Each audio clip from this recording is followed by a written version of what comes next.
Hello everyone, my name is Brooklyn Williamson, and today I'm going to be discussing my senior project, which is the influence of family morals in a mother-daughter relationship.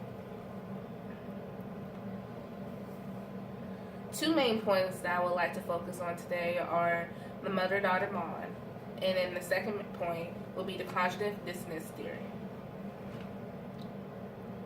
First, I want to discuss cognitive dissonance theory. Cognitive dissonance theory is the way of knowing beliefs, judgment, and thoughts. One example of it would be racism. Racism is something that is taught. We are not born to be racist. When we are born, we are not born to really see color. We are born to feel emotion, and that's when cognitive dissonance theory kind of comes into play. As we get older, we start to learn what is right and what is wrong and make our own judgment of that. My second point will be the mother-daughter bond. The mother-daughter bond is something that most people would assume to be unbreakable, but for many that can vary because of the type of relationship they may have with their mother. The first example of that would be a physical bond. A physical bond would be like, oh, you look like this person, or you act like this person. For example, like you might get a old family member, like a great aunt, that might be like, oh, you look just like your mom or your dad, or you act just like your mom or your dad.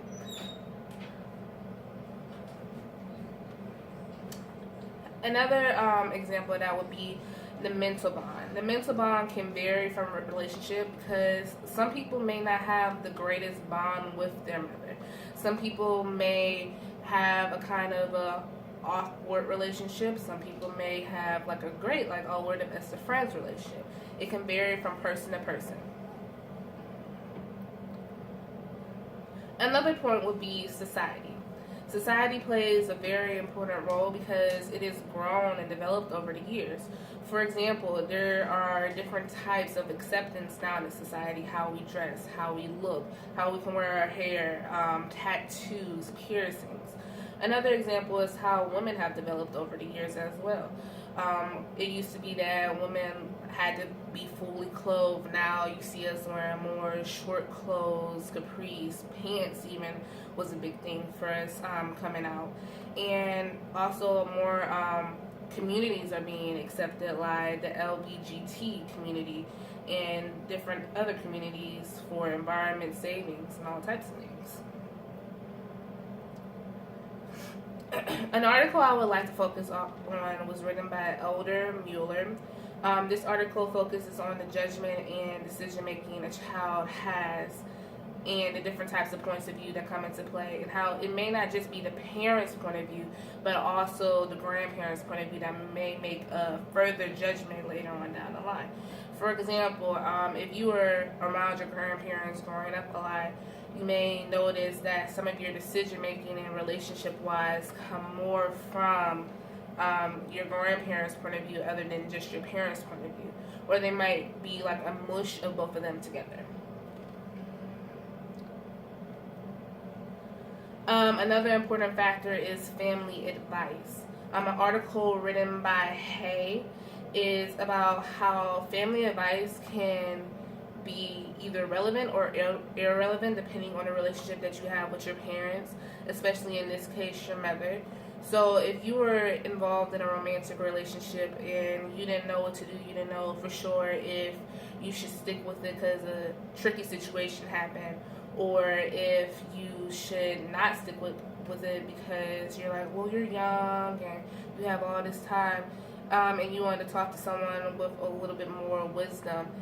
If you don't have a great bond with your mother or with that parent, you would tend not to go take their advice. You would tend to draw towards someone else or just make your own judgment, compared to if you were very close to your mother. That factor may play very important to them making that decision. Support. An article written by Floyd and Hayes in 2008 talks about the affection and exchange theory. This theory means that the humans have an intake and give and a receive of affection, but it's something that is also learned. The main factor is if you do not show your child affection when they are young, it will be hard for them to show affection as they get older to friends, to family members, to people that they become in a romantic relationship with. And so this is very important because this also goes into the development stage, and it's something that is very, very, very important in the child, in their upbringing. The growth stage, it goes, like I said earlier, it goes with the affection stage. The growth stage is something that is very, very important. It was an article written by Steensberg in 2001 that talks about the focus of adolescents finding their identity.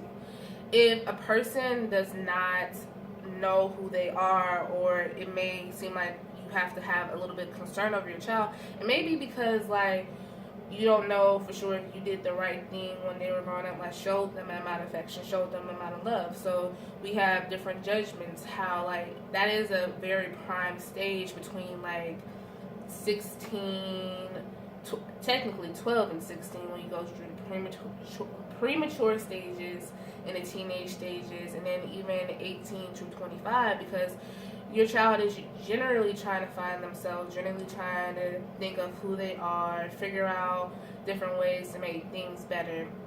And so, like, it may be a little bit of a concerning stage, but honestly, if they are shown the right support and love throughout that stage, everything should be perfectly fine.